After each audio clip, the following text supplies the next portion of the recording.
In this video, I want to talk about layers, and we've been using layers up to this point, but we've never actually discussed them. Now, the layers that we're going to find in Rebelle 2 are going to be very similar to the type of layers that you find in many other 2D graphics applications. However, the way that layers work with the fluid simulation is something that's unique to Rebelle, so I want to go ahead and primarily focus on that aspect of how layers work here in Rebelle 3. So the very first thing that I want to point out to you is that what we're working on here is layer 1. There is no background or canvas layer per se that we can paint on. If we come over here and we turn the eye off next to the canvas here, you can see that the layer that we're painting on always is going to be transparent. So what we do when we want to change our canvas is simply come over here and click this icon right here. That's going to allow us to change the canvas texture as well as the color. And if you want a specific color, you can always click over here and launch the system color picker and get whatever color you want. You can add colors to this, you can subtract colors from that. You can also upload your own images into this library, and you could even click here to go to the Rebelle website and go ahead and purchase some papers that they have in addition to the ones that we have here. And you can change the texture scale, and if you're using a paper with a decal edge, you can turn it on or off there. So I'm just going to go ahead and just hit cancel so that we leave those at the default values that we're currently working with. And we're going to focus primarily on what's happening on this layer. Now, the very first thing that I want to point out to you is that currently I have a color that's sort of a cadmium yellow deep and also sort of a cobalt blue. And what I want to do is I want to come over here and pause diffusion, and I'm going to go ahead and begin to paint down two puddles of this cadmium yellow deep. Then I'm going to come over here and switch to that cobalt blue. I'm going to go ahead and paint into the first puddle, and then I'm going to go ahead and unpause the diffusion. Now, we're going to see something that we've seen many times before already, which is that once these two puddles that have similar surface tension are touching one another, they're going to blend together and we're going to get that nice soft watercolor diffusion that Rebelle has for the wet and wet technique. However, what's important to understand is that when we switch to a different layer or when we create a new layer, anything that's not diffused is going to be lost. And the reason why is because immediately once you switch to a new layer or create another layer or something like that, you're going to be going into a fast dry mode. So you want to make sure that you allow it to diffuse fully before you switch.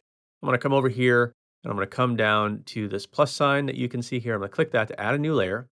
And now that I have a layer 2, what I'm going to do is I'm going to do the same thing. I'm going to come over here. I'm going to paint right over the top of this yellow. And I'm going to go ahead and let that diffuse immediately. Now, what you can see here is that we're not getting a wet and wet. And the reason why is because the wetness is not transferable between layers.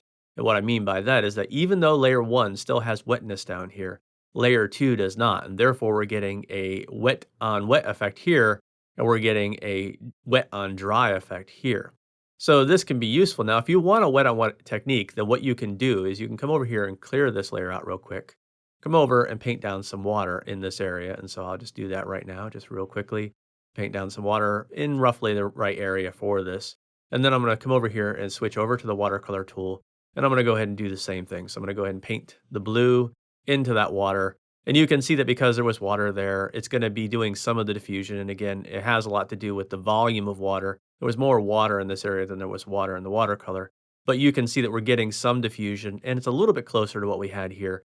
But it's not exactly the same thing. And the reason why is because you can see those hard edges of the yellow underneath. And generally speaking, it's just kind of a different vibe.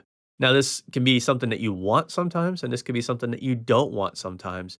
And so you have to be aware of the type of effect that you're trying to get with your watercolors at any given moment in time, and whether or not you want to paint them all on one layer, or if you want to separate them into different layers. Now, there's another advantage of separating from one layer to another, aside from the ability to be able to isolate that layer from one to another. And that's going to be over here under the blending modes. And the reason why is because the colors that we get here in Rebelle can very often be more opaque than we might like for a watercolor technique, particularly if we're doing some sort of glazing. So if you come over here and you switch to blending mode from normal, you'll find that we have all the same kind of blending modes that we would find in most other 2D graphics applications. And one that's going to be very useful for when you're working here in Rebelle is going to be multiply. So if I click that, you'll see that what we get here is more of a glazing watercolor type of look where everything's very transparent. So if you're finding that you're not getting the effect that you want when your layers are blending together visually, then just go ahead and try switching from normal to multiply, and this will yield a more transparent look to your watercolors. Now, I just want to go ahead and prove something to you. So I'm going to come back over here to layer 1 and visualize the wetness, and you can see that what I meant when I said that the wetness is still here. And as a matter of fact, if I come over here to layer 2 you can see that the wetness is still here as well. So it's not getting rid of all the water, it's simply doing a fast dry and it's keeping the dampness of the paper in place. And of course, if I were to come over here and create a new layer and then come over and paint down some water real quick,